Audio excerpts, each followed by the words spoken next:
Hi, I'm Clementina E. Ukiri, Esquire. Once again, I'm, I am the Dominus Lightis. Some call it Lightis, Master of Suits. This name is it's quite a sentimental one to me. There is a reason I took up this AKA Dominus Lightis.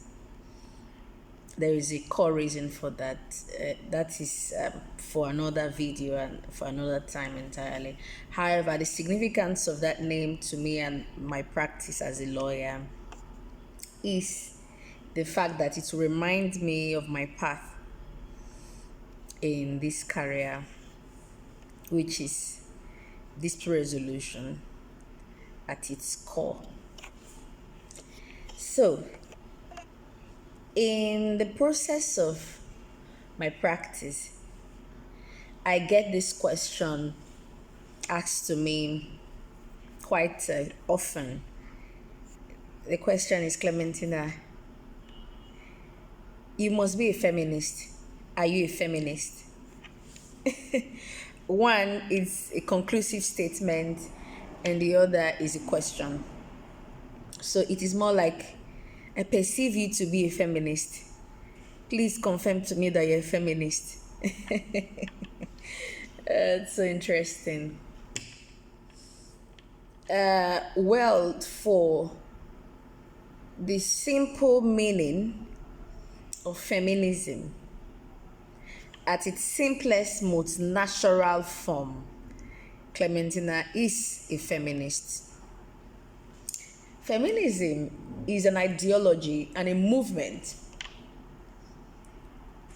originally to give women in the society, in politics, in careers and professions, equal opportunity, equal access to opportunities, to leadership, problem solving, while trusting in the strength of the mind of women as humans, as more as humans as the male counterpart, or the masculine, the male counterpart, right? The men. It ordinarily, in its simplest form, was not to equate the female and the male gender. So, feminism at the moment has an orthodox version and the contemporary version of it. So let me say there's an extremist part to the feminism and the orthodox, the traditional feminism. The traditional feminism has given way for the likes of Obi, Okonjo, and Stella Odua, and a host of others in politics, in leadership, and in the career sector, Mrs. Iboni, a lot of them, Mrs. Candy Johnson, myself, Clementina of Cancer, the Dominus Lightis, and a host of women in positions where they can actually function to change the society for the better.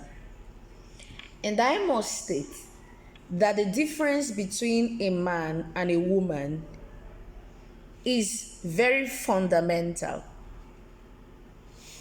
It is biological, it is cultural. For those who believe in morality, it is moral. It's very fundamental and so deep rooted that there is need not to, want to equate, but to give equity. Because as we know, or as you may know, equality does not really solve problems a number of time, or most of the time. It is equity that gives justice to everyone, that serves everyone. And equity says that you should give women, deserving women, opportunity as deserving men. And any ideology such as feminism at its extremism or extremist or extremity that would say because women should be given equal access to opportunities and everything, so give an unqualified woman the opportunity in the place of a qualified man, is not what feminism is about. That is not the core of feminism that I believe in. It means that if Clementina is a good advocate, and then Mr. Charles is also a good advocate, and there is one role to be filled, then Mr. Charles and Clementina should slug it out. And if Clementina is going to come upper hand in the contest or in the test, in whatever, Clementina should be considered because she's competent for the role. A little bit above, or noticeably above, Mr. Charles. And not say because she's a woman, oh, this woman, when she starts seeing her period now, she will have mood swings. So, discrimination by way of biological makeup that one cannot help. Oh, this woman now, when she marries now, they say my husband talks, say, oh, when she starts having children, oh, my child is not feeling well. So feminism would mean that give her the opportunity and create environments and policies to cover up for those natural deficits so that she do not continue to be disadvantaged on the basis of what she cannot control. Now, feminism in the extremist part of it tend to equate a man and a woman.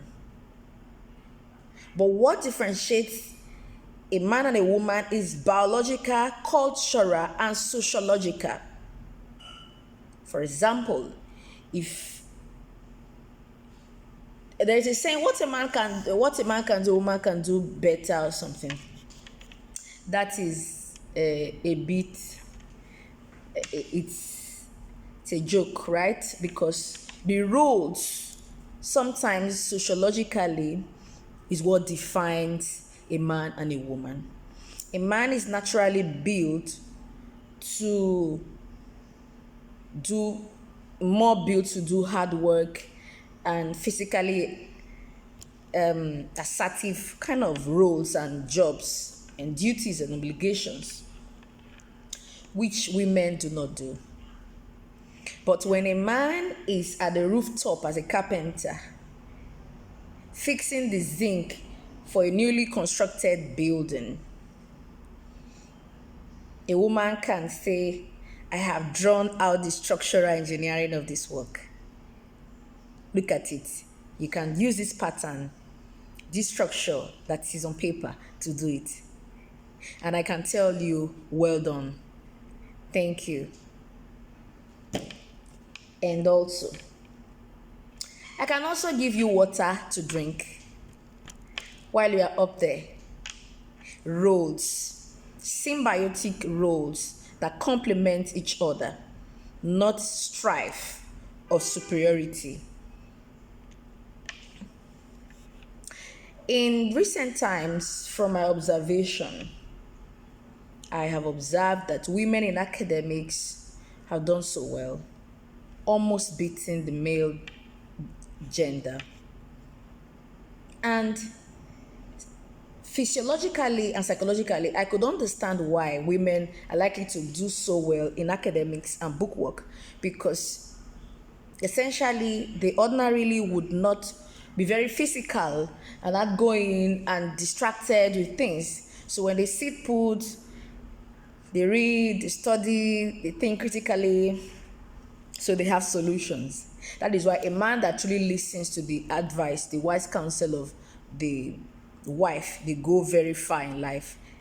If within a short period of time, it's like magic, because women have all the time in the world to think, ruminate, think, criticize their mind. So when they tell you, they give you raw solutions to your problem, templates.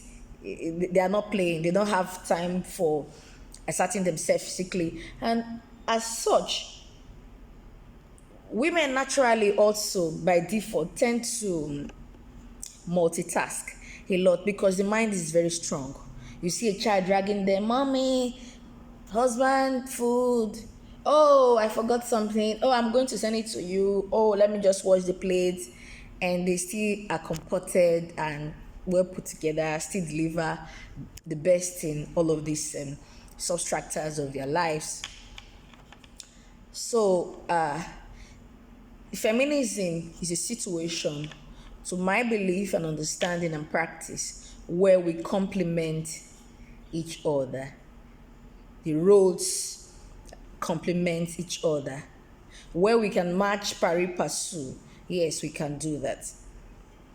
But when it is, we cannot match the energy, we should do something to help, to ameliorate, to subsidize, the compatibility, which you can do. Men and women, they work together real good.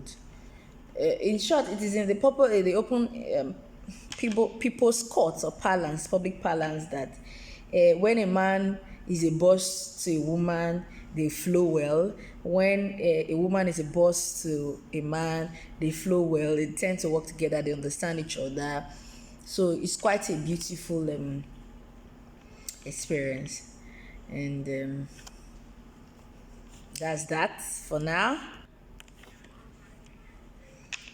One more thing.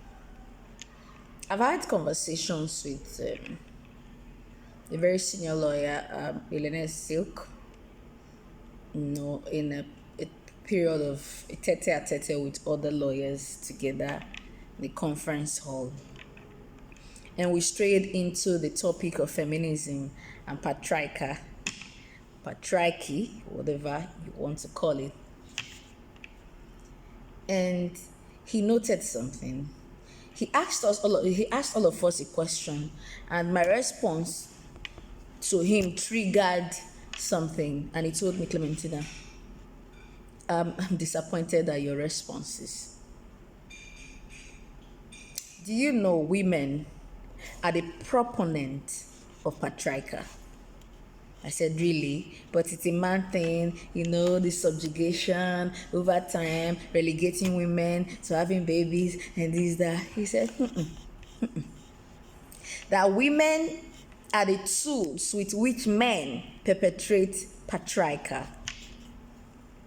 Women are judges to their own selves and genders. And he said, literally, somebody comes to, of course, you can't really snatch somebody's husband or wife or boyfriend. It's not done. You snatch my boyfriend. Is a lie. You can't snatch anybody. When they want to go, they want to go. But you say, oh, she snatched my husband. She snatched my boyfriend. Who did the snatching? Another woman without empathy and discipline. Okay. Now, you got impregnated and you have a child out of wedlock. Who is going to shame you? Your fellow woman. She say, my brother, don't marry that girl. She don't marry, she don't born. Don't born children. Don't born, never marry. They give am belle. Don't marry that person. Man, meanwhile, the man who wants to go and marry her, doesn't he know the value that the woman brings, and even the joy and fulfillment, the children she already has out of wedlock? brings to him. Women becomes the gatekeepers of patriarchy, and they never let it go. One of the reasons why that is that they have been conditioned over time that the more critique of your gender, of your kind that you make or put out there, the more attractive you are to the opposite gender, so that you can be an exception, aka pick me girl. Judgmental, criticism, without the need to stretch forth your helping hand to raise your fellow gender. I was speaking in a group when I had the opportunity to have a talk on a very good topic. So I was speaking, giving my talk. Something similar to helping women and how we can work together. And I said that the least person you will see me fight with is a woman. Even when they are very wrong, I would rather chastise them in love and stretch forth my helping hand to see how we can resolve the issues, not pull them down syndrome. I mean, better pass, pick me. It doesn't take you anywhere, because the male gender will just say, cheap things are easy to get. This one, pick me. I'll pick you now and drop you. So, on that note, or on this note, women should learn and be disciplined enough to uplift each other. If you do not want to interfere into a situation, do not make it worse. Do not pull her down, regardless of the situation. Regardless of the situation. Do not pull a woman down. Be compassionate. And when you do this, the society at large, the male gender are saying, they'll say, these women are standing up for themselves. So. These women are beginning to borrow sense. So. And then they'll return the respect to you, which you are due as a gender. But any little thing, you go on social media and do, my gender, criticism. But when a similar action is taken out by a male gender, you make excuses for them. Pick me girl, to not take you anywhere. A wrong must be said, this is a wrong. A right must be said, this is the right thing. However, do not do it with the intention and body language of destruction. Love yourselves, women. Enough to know that you need to protect and preserve the dignity, the pride of your fellow woman. Do not remain gatekeepers to patriarchy, because it will come back to bite you and also your girl children from generation to generation. There's a need to close the bridges, close the borders on disparity, discrimination against a person only because she's a woman. And do not cash cruise with the plight of your fellow woman. Do not. It's not worth it. Your day will come. You will have your turn. And sometimes even in the wrong circumstance. That are not the contest. Things may happen and it will come in the wrong context. You will not be able to exonerate yourself. Men stand up for themselves. It's called the bro code. Bro code. Bro code. If you think it's a lie, as a woman, just pick your phone and call your husband's friend or your boyfriend's friend and say, my husband did not come back last night too. I called him around 2 a.m. in the night and he said he was out with the bros. Like he went out with you and some others. Blah blah blah. I don't know. I wanted to confirm because I'm worried. Just try it. Your husband is there with you. His friend will say, I agree, it's true. We went together. In fact, we're still together now. And in the next 30 minutes or 5 minutes when you drop the call, he will call your husband in your presence to say, oh boy, there's fire on the mountain. Your wife called me, say this and that. Begin the go hustle. Now wait till I tell am be this. Go and cover up. But oh boy, why they do like that now? For a friend that still loves you and can chastise you, we say, oh boy, why they do like that? Why they waka like that? This your lie too much. They will chastise them at the back. Correct them in love. But uses the bro code to protect them because they care genuinely for themselves. Do you understand? So don't do it. Let's not do it. We should stop it. In the work environment, do not make your office, your company toxic for your fellow woman. Do not be so high-handed as to make everywhere hot for fellow women, budding career people, youngsters, throwing insults and being superior to all. Don't do it. It's not worth it. Don't do it. Stop it. You see? Stop it. You have house helps at home. Women showing off. Don't do it.